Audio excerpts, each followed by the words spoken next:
Welcome to the Rogue L&D podcast, allowing you to meet some of the brilliant folk driving people performance and development forward in an informal and human way. My name's Tom Bailey, award-winning L&D leader and passionate maverick for all things development. Join me as I ask questions of some of the industry's most innovative and interesting people. Welcome, Kirsty, to the Rogue L&D podcast.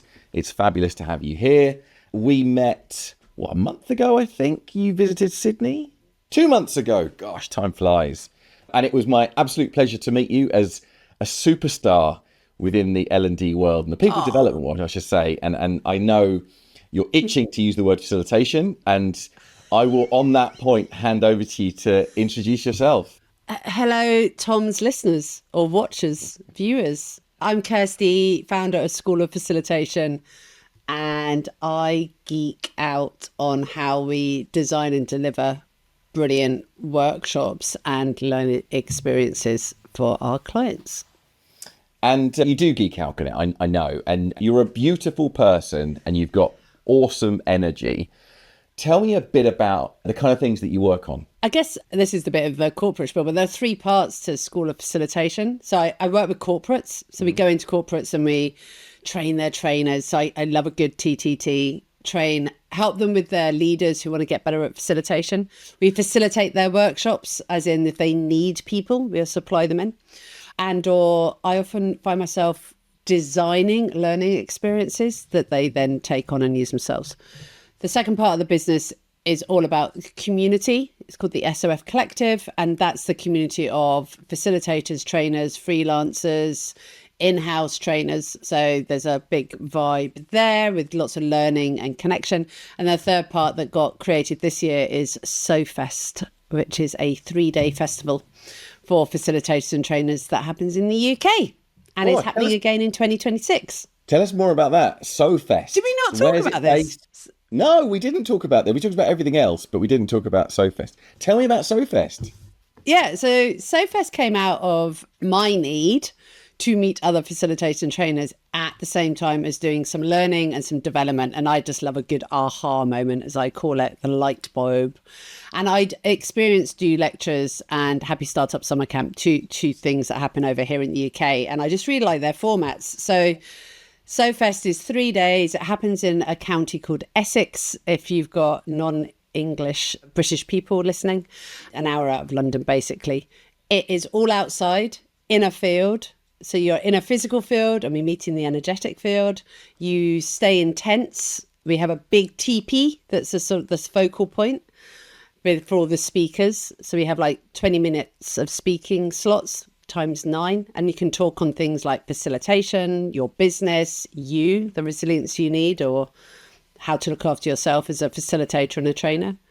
We have 4 workshop zones. So over the course of 3 days, you have 16 different workshops, and they cover subjects like you're running a business, whether that's as an in-house managing your stakeholders through to running your own business as a freelancer, working with clients. So everything from writing proposals, pricing, you name it. The playground, which is all playing with tools, techniques of facilitation and training. Yeah. And then there's something called the Heart Center. And that's, I just needed a space for the woo-woo, for the esoteric, but like really looking after yourself. And so it's communal breakfast, lunch and dinner. There's a lake to swim in, yoga, singing. We even got an ice cream van down this year because it got so hot. People were like, I need ice cream. I don't know if we did talk about this, but did we talk about LearnFest with Impact International? Yeah. Because that's what I'm thinking. And I loved that. I often tell the Impact guys it's the best thing I've ever been to. And what you've just described is in the same vein. I love it because it's experiential, right? It is experiential because that's how we learn. That's how humans learn. God, they don't want to be stuck in a classroom. So you want to get on my soapbox, Kirsty. It is how we learn. But why is it then around the world that when L&D people come together, we go, right, forget about all that stuff that we talk about normally. Let's get someone on stage to get their PowerPoints and start teaching. Oh my God.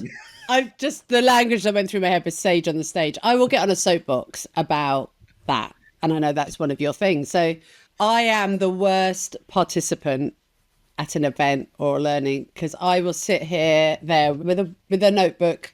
I'm writing notes because often the person who's talking is really interesting. But then I'm like, why are we not doing some sort of conversation? You've got us sat at tables, right? Get us talking at the tables. Why have we just had 3 panels and no interaction? Why are we in a darkened room? I'm not a fucking mushroom. Like, come on. We're better than that now. Why are we doing all the things that we try and break in our practice when we come together?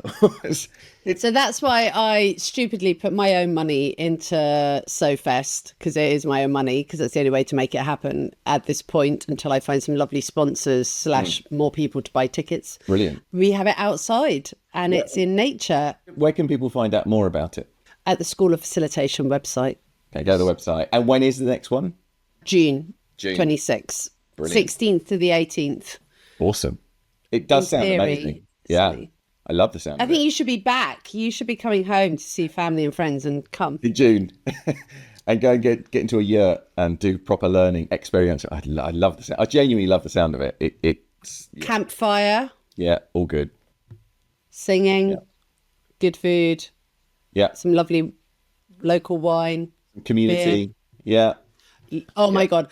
The community is bonkers. Like, people are just, even now, they are all still in contact. They're all still talking. Some of them they're even all working with each other. That's like some byproducts that have occurred. Like, people have said to me, oh, I've got business from this. I mean, I wasn't expecting that, but great. It might be the point. I mean, yeah. But you know how you go to some of those learning events and all people want to do is find a client, like pitch themselves. Oh yeah, that's another soapbox, and that's just rubbish. And it's basically, it's very transactional. And so we're really clear. Like, even if there are people there from a client, you're not there to sell to them. Like, no one's selling. You're all there for your own personal development and learning. Yeah, nice. I like it. So look, we've talked about soapbox. We've already triggered each other on a couple of things. What's the big thing that you are super passionate about that really you want to change the world around? I guess there's 2 things. One that we touched on quite around this. How do you create learning so it's experiential and it's got high engagement, great ownership? And for me, that starts in the design.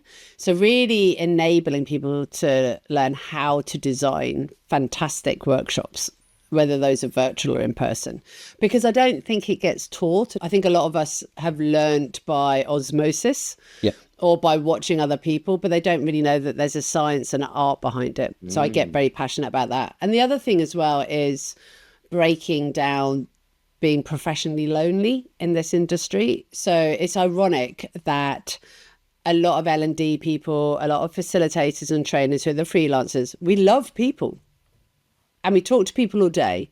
However, are they our people? As in, they know us personally to have a great conversation.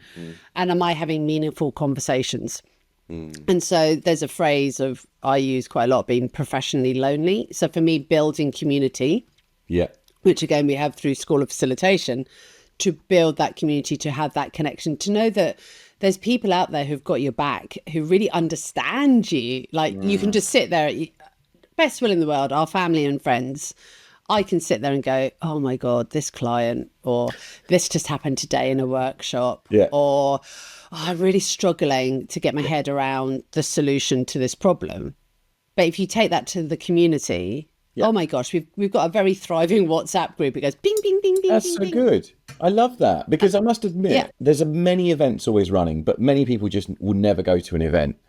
But we are very isolated in L&D. Typically, apart from, the super big banks or, multinationals, a lot of us work either in by ourselves or in very small teams if we're in corporate. Yeah. If we're a consultant, I mean, we might have a partnership or we might be working on our own. And we are siloed horrifically. And as you say, you can spend your life talking to people in finance or people in HR or people in whatever. Yeah. They don't really know what we know. They don't know the science behind why we're doing things. They're not on the crusade with us. They're not someone in marketing going, well, hold on, Tom.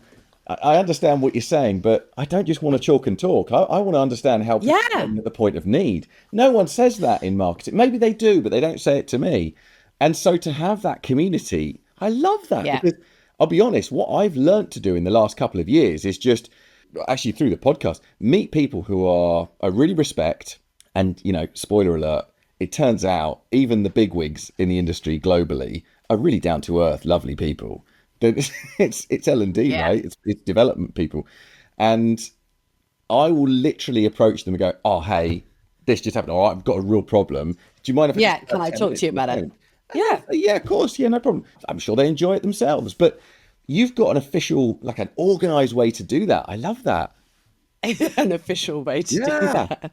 It's been very organic. Everything that I do, Tom, is not by design. And it frustrates maybe the strategic thinkers of this world who are like, why have you not made this official? Why doesn't... I'm just like, just happens. Tell me the best L&D either you've been in part of or you've seen. What's the best development that either you experienced or you were part of or whatever? Yeah, I'm going to go back to my roots. And this started in 2000. So I was incredibly lucky. We make our own luck. I worked for Guinness, which then morphed into Diageo. And at the time, so brands, just for viewers, listeners, Smirnoff, Baileys, Johnny Walker Black Label, they are the four, and Guinness, they're the four lead brands globally. So I worked for Diageo. I was in sales, and Diageo was formed from two companies, Grand Met and Guinness, and they owned at that time Burger King, Pillsbury, IDV, which is spirits, and Guinness. So they merged the companies, but they divested the food, kept the drink.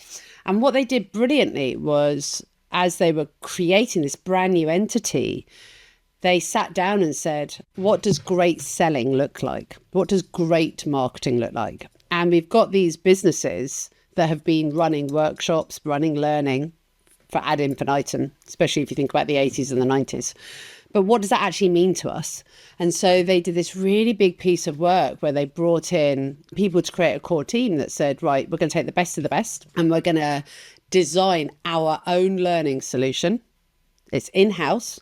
We're going to design our own learning solution. Yes, we'll use externals to help us build that, but then we are going to deliver it.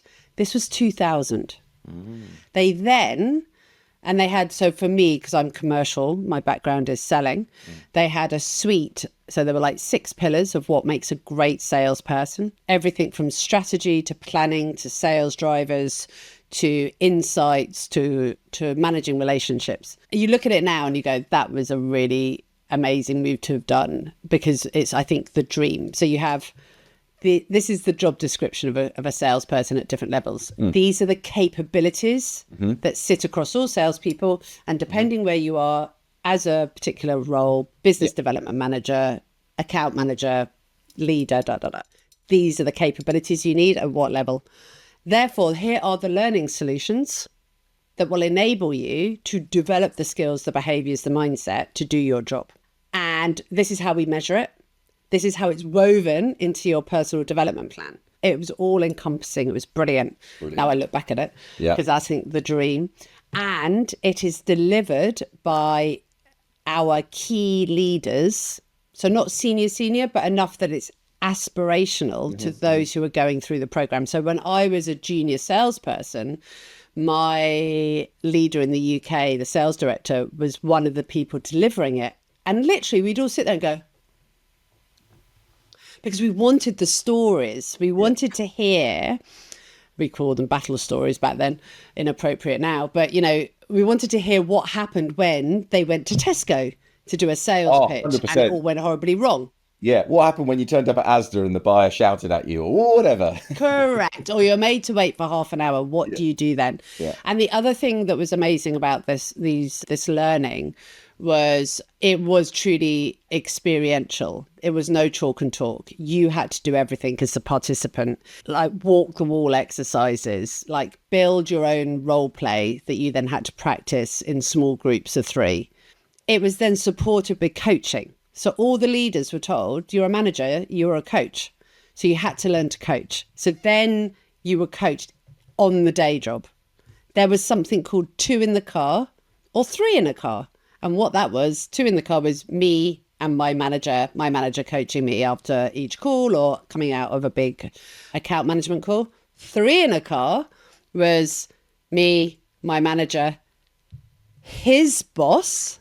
So his boss or her boss was observing the manager and then coaching them on their coaching.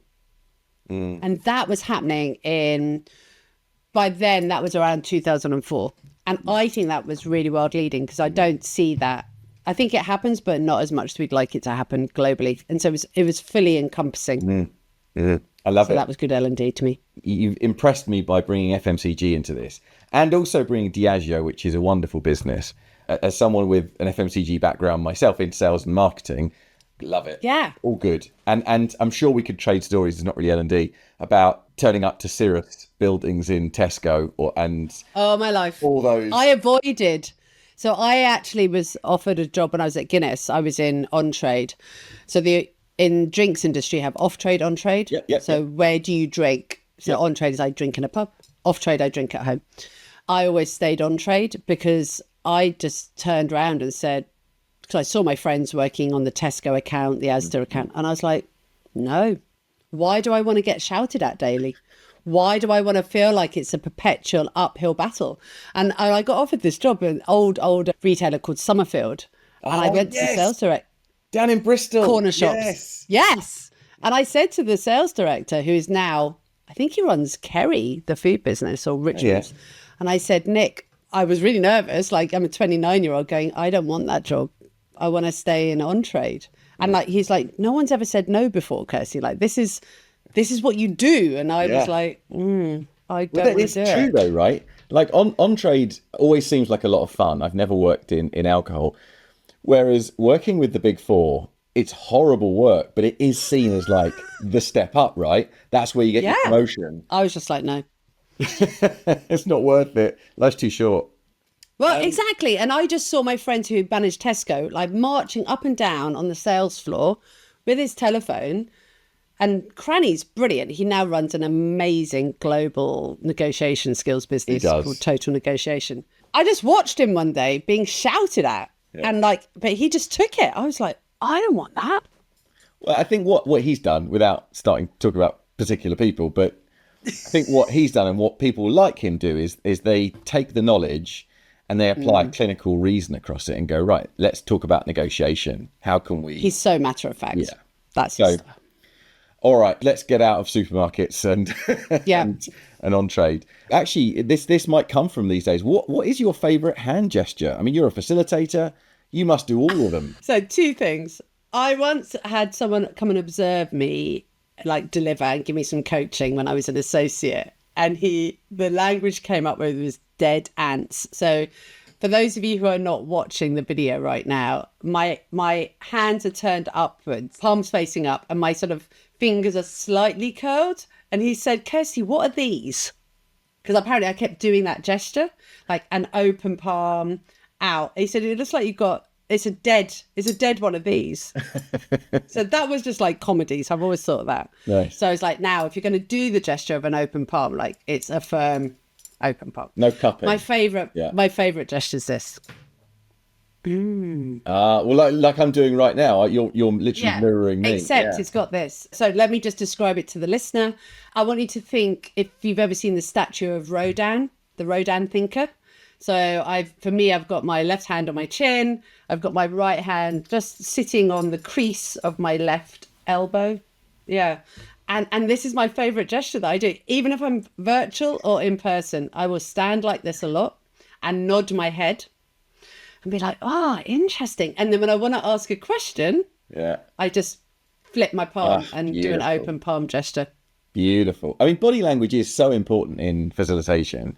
Do you consciously think about how you hold yourself? Yeah, okay. Absolutely. All the time? I do now. It's so ingrained now. So when I started, I think this is true for a lot of us. When we start out and we're running workshops and there's a flow, there's an agenda, there's things I need to check off, we focus on that first. The environment, us, probably comes secondary. And it's only if we're doing something terrible. I mean, I got told off so many times when I first started facilitating or training at Diageo for terrible storytelling and having Tourette's, because I'd swear, and I still swear in my workshops. So I used to get really told off for that. And that my questions weren't open and I was just asking terrible questions. And I had a brilliant teacher, Ben Lewis, and I would be standing at the front of a room and we'd be coming to the end of a particular section, or we'd be going into an activity, and suddenly he would walk behind me and I would have a Post-it note stuck on my back or put in my hand. He's brilliant. And he did it in such a funny way. And then I would like peel it off as the group disappeared and I'd read it. I just remember once that was a rubbish story, Kirsty. It was about Smirnoff. And he's like, work on your storytelling. Fair shout. Beautiful. True. But it was done in a way that obviously you appreciated, and we're both massive extroverts, and we worked around Europe together. So I did lots of learning with him. But I think now, going back to your question about body language, I then the next layer for me was really work on my language, my body language. And now I know I marry my body language to my words, and I think it happens unconsciously now. But to begin with, I really had to think about it. So even now, I'm like, oh, I'm really thinking about this. Yeah.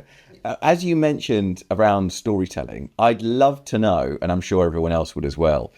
Do you have a model or a method as to how you'd structure storytelling, or your favoured one, I should say? No, I don't. I'm really sorry, everybody. I think I'm probably, well, you might catch this from the way Tom and I are chatting. I think I've got that natural storytelling button inside of me. Now, maybe you would argue if Kirsty had a model, her stories would be a bit more concise, but I don't. I have a way to sell. I have a clear model of selling. I have a clear model of presenting a pitch to a client, which you could argue is also useful in storytelling, but no. Yeah. Beginning, middle, end. Yeah. Tell them what you're going to tell them. Tell them what you've told them. It's really interesting. I was really reminded this week I was talking to someone about sales and sales capability. Yeah. And I just, when things keep happening, I was really reminded a couple of times this week about how me in a corporate role, a lot of people in L&D in those corporate roles are literally selling all the time. One of the biggest things we do is stakeholder manage. And it's very similar to selling to Tesco or Asda without Absolutely. shouting. Yeah. And it is in a softer tone of voice. In a softer tone. But yeah, I agree. We're all selling. All right. What is your best or proudest moment in your career? Would it be worth reading these questions before, wouldn't it? Yeah. I mean, look, full disclosure, people. I just hit yes to the invite. I don't open invites. And then I open invites at the last minute and then realised there were questions. I was like, how complicated could the questions be? They're not. To the extent, though, Tom, last week, I went on a walk and talk with someone and I said to them, we're going to meet at Queen Elizabeth Country Park, which is just outside of Portsmouth. Half an hour for her, half an hour for me. She doesn't know the area. She found another Queen Elizabeth Park in Farnborough and drove an hour and a half. And then we wondered why we couldn't find each other. Farnborough's not that near to Portsmouth. No, or Chichester for the matter. No. Anyway, I digress. Proudest moment, I think, this is really random. It's when a client came to me, a global coffee company, and someone from their supply chain team said, we have 30 factories globally, and we have to do lots of mandatory training.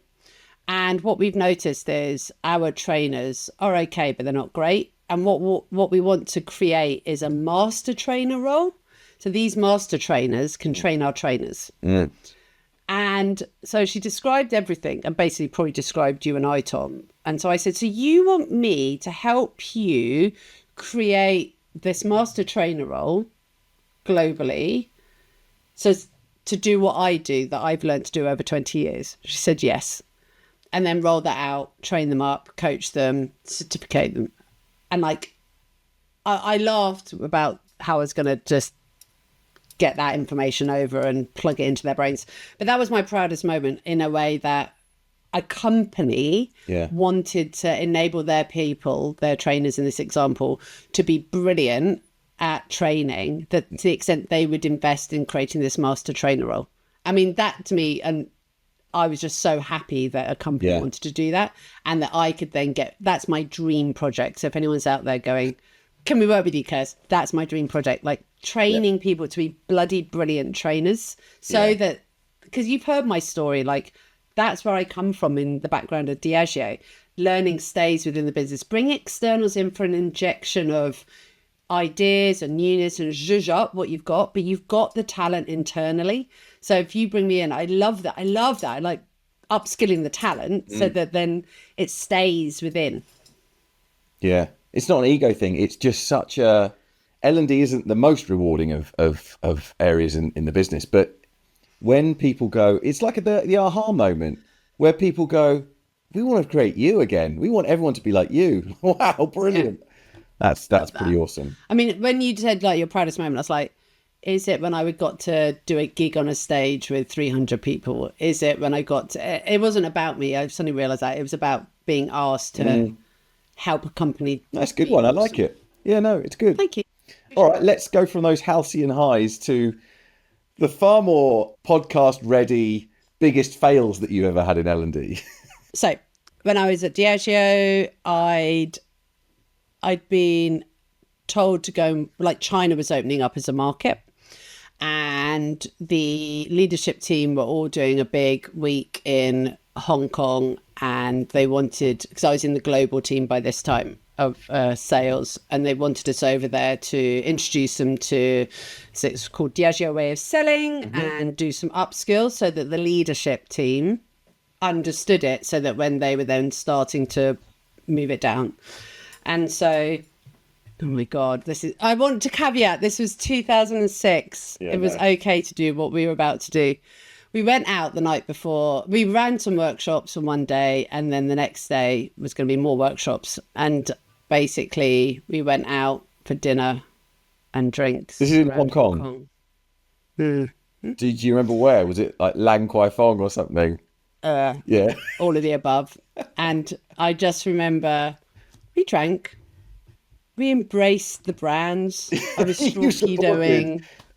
I was sort of torpedoing Smirnoff Ice in a race with the finance director for China. And these people, all Europeans and Australians at that point, because they didn't have the cultural team in place by then. Yeah. I went to bed at 4 a.m. and I just remember my colleague banging on the door at 7:30 a.m. because they started the workshop at 8. I felt, Tom, I felt terrible. I can still see the shirt I was wearing, a pale blue shirt. Anyway, I got up, I did the job, I felt terrible. Anyway, 2 weeks later, back in London, and my boss says to me, Ron wants to talk to you. So Ron was like my grandfather role, my boss's boss, and he'd been with us in Hong Kong, except he hadn't been out drinking because he was like, why would I do, like he knew better. He's probably the age I am now. Anyway, Ron wants to talk to you about Hong Kong. I was like, fuck. Like, oh my God, he's going to bollock me that I'd been so drunk and hungover the second day. So Ron had this Newcastle American accent, very peculiar. It's like, hey kid. And he was the bright orange. Right. Anyway, he sat me down and he's like, how do you think you did in Hong Kong? Like, how do you think those workshops went? So I was telling him what I thought. He's like, I've got some feedback for you. So, okay, so yes, you did good, ... There's just one thing, though, I'd want you to do different next time. I was like, okay, what's that? And he said, don't chew chewing gum when you're running a workshop. And basically what I'd done, Tom, was someone had said to me, Kirst, you stink of alcohol, as we all did. Yeah. And I popped some chewing gum in my mouth, which is, I'm not a chewing gum kind of gal. No. So anyway, apparently I was chewing gum whilst running a workshop. That's not a good look, people. The other thing is, do not get shit-faced the night before you're running workshops with the leadership team. Yeah, to be fair, the fact that you made it through hungover and you facilitated I don't think I could have done that. I genuinely don't think I could have done that. The fact that you got pulled up for chewing gum, I take the win. I was waiting to be pulled up for that was really poor behaviour, and you should not do that. I think you've dodged the bullet there. Good work. And Can we just also clarify the age I was at that point? So my body could actually cope with being hungover better than it would ever do now. I was 32, 33. yeah, okay. Yeah, nice. Yeah, I'm not going to say anything, Kirsty, because I know we were talking about getting hungover earlier and how it doesn't work at our age anymore. But let's just leave that there. Look at the glass I've got. I've got my there you go, Guinness Guinness. glass. How on brand am I still? very good, It's from yeah. 1999. Just an aside, when you were over in Sydney, have you been to the Diageo bar with the view of the bridge behind? No, when I was really fortunate. Before I left Diageo, the last gig I had was in Sydney, but they were still at the Bondi office, so there was no exciting view of the bridge. All right, okay. Why don't you tell us something that not many people are going to know that you got hungover at Diageo and chewed gum in training, but something that not many people actually know about you. I feel like you would have told people that story. Yeah. I haven't. Other things people don't, maybe because I haven't spoken about it a lot. I can sail a boat. Oh, yeah. And I can race a boat. Ooh. And I've raced across the Atlantic twice. Nice. Was that from a young age you learnt to sail? No, I discovered sailing in 2009. This is how ridiculous I am. And a friend said, hey, we've both done a year working for ourselves. Let's celebrate. I was like, all right. And she said, look, I found this thing. And she showed it to me. We can go sailing in Antigua and we can do 2 weeks. We can sail for a week and learn to sail. And then we race in Antigua Race Week, which I've now learned is quite a big, prestigious week of racing. So we did that. And then I went, oh my gosh, I really like this. And for some unknown reason, even to this day, to everybody in my family, I went, right, I'm going to learn to sail. Amazing. And I did. That's so cool. And do you still sail? So what then happened was I did loads of sailing up to like 2016, then got a French boyfriend and went to France a lot. And he was a ski instructor. So then I lived in the mountains and skied. So I changed from sailing and skiing. Yeah, okay. Well, I have a life of a lot of adventures. That's brilliant. Yeah, love it. A lot of adventures. Après ski, what's your favourite cheese? You made me think about rack. Comte. Oh, Comte, yeah. Comte. Nice. A bit Fleur de Comte. It's the one that's wrapped with flowers. Oh, there you go. My favourite. Very expensive. There's one more serious question, which is, okay, what's your advice for others in the industry? What goes through my head is, and it's back to where I started, I think this industry is built on relationships. And I think be conscious about building and creating relationships and getting to know people. Because let's be really honest, how did we meet? We did not know of each other 12 months ago, let alone 3 months ago. Nope. The reason we connected is through the amazing Michelle Parry Slater, who I had only ever danced around in social media land. But when I came over to Australia, I did what did I call it? My listening tour. I just met lots of people, hung out with Michelle for a morning. She then went, oh, you're going to Sydney. You definitely need to meet my friend Tom. And so all I did was reach out to you and go, hey, Michelle said we should chat. And then you went, okay, let's have a coffee. So what I'm trying to say by that story, people, is like follow the threads of if someone says you should meet so-and-so, they're doing it for a reason, especially if this is someone who is, I think, well connected into the industry. They're seeing there's a reason you should connect, and it might not be apparent or why in the first instance. So I think with my old, wise 52-year-old head on now, I'm like, build your relationships and nurture them as well. I think that's the other thing. Don't just be like, oh, I'm going to connect with you on LinkedIn. Oh, we've had a one and done kind of conversation. Like nurture relationships, because you just never know where they're going to lead. That's beautiful. I totally agree with you. I think, yeah, it's remember that, what was that movie with Jim Carrey? Was it Yes Man or something? I always think, have you heard of that film, Jim Carrey? I've heard of it, but I've never seen it. So the plot is very simple. He basically has to say yes to everything. And it's a bit silly. But I really like an element of actually try and think when someone gets in touch. Yeah, okay, if they're just selling you a platform, fair enough. But you never know. I mean, if you've got time, it's really good to broaden out your networking and actually think about going to that event. There's always events running wherever you are. Yeah. Get in touch with people. And I think on that bit about events is like you and I are natural extroverts. You can drop us into a room and we'll be like, there'll be someone we know, or we'll just go and chat. We've sort of got no shame. And I also appreciate that's not the norm for everyone. So on going to events or going to something where you're going into a room of strangers, do some due diligence and work out who or what other companies are going to be there, and think, actually, I do like, who would I want to talk to? And just go find them and just be laser focused, because I think that's super helpful as well. So when I go to events now, I'm like, who do I want to go and say hi to? And maybe I've looked them up on LinkedIn before I've gone, or I've even like connected with them. And then I'm just like going to stick my face in their face. Yeah, like it. It's all good. 6 foot of me. It's great advice. What's coming up next for Kirsty and School of Facilitation? We have got Christmas coming in the UK Christmas is everywhere, Kirsty. It's just in the UK. We've just made it our own. Just travels round. Basically, when I started SOF 10 years ago, it started with a breakfast meeting and of bringing people together. And that was in August. And then we did another one in September. And then in the end, I was like, I have this visual, Tom, like Christmas celebrations, year end. It's pretty boring doing it on your own. So I created the Christmas gathering, though it probably didn't have that language that it has now. And basically, we've got 3 of those happening in December: London, Leamington Spa, and a virtual one. And it's just an opportunity as a freelancer or someone in L&D to come together, celebrate the year end, do a reflective piece on what's happened and celebrate, and then a forward piece on what's going to happen in 26. Beautiful. That's my thing. And then obviously lots of planning for SoFest. SoFest, yeah. SoFest does sound awesome. I would encourage anyone who's in the UK, definitely look at that. Or in Europe. Well, hold on. Hold on. My first 2 people are coming from New Zealand. Whoa, brilliant. That's good. Congratulations. Yep. International. SoFest goes international. And I think we've got a Canadian coming this year. Last year we had quite a few from Spain, America. Sounds like so, you need an Aussie. So, yeah, that's the challenge. Well, or a man who lives in Australia who's British.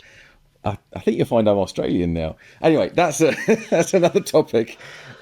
One quick question about your plans. So for those listeners who aren't aware of the UK, you've got virtual London and Leamington Spa. Is Leamington Spa a particular people development hub? So a really good friend of mine lives there. Okay. And when I started doing the gatherings, I was like, Lala, shall I come? Another Guinness person. Lala, shall I come and see you? I might run an event here. She was like, yeah, all right then. Just like I did Winchester where I live. Just like I went, oh, Bristol looks interesting. And that's why I've done it. It could be the only L&D event in Leamington Spa. I don't know about that. But yeah, anyway, Leamington Spa, for those of go look it up. But it's a spa town. It's a royally appointed town, and it's south of Birmingham. Listen, Kirsty, thank you so much for your time. I love spending time with you and listening to you and listening to your stories. I really appreciate it, and I know the listeners will too. So thank you very, very, very much. Thank you. That was brilliant. Thank you to our guest and to you for listening. If you want to boost the impact of your organisation's people development practices, I'd love to connect. You can find me at thomasbailey.co. Alternatively, you can look me up on LinkedIn.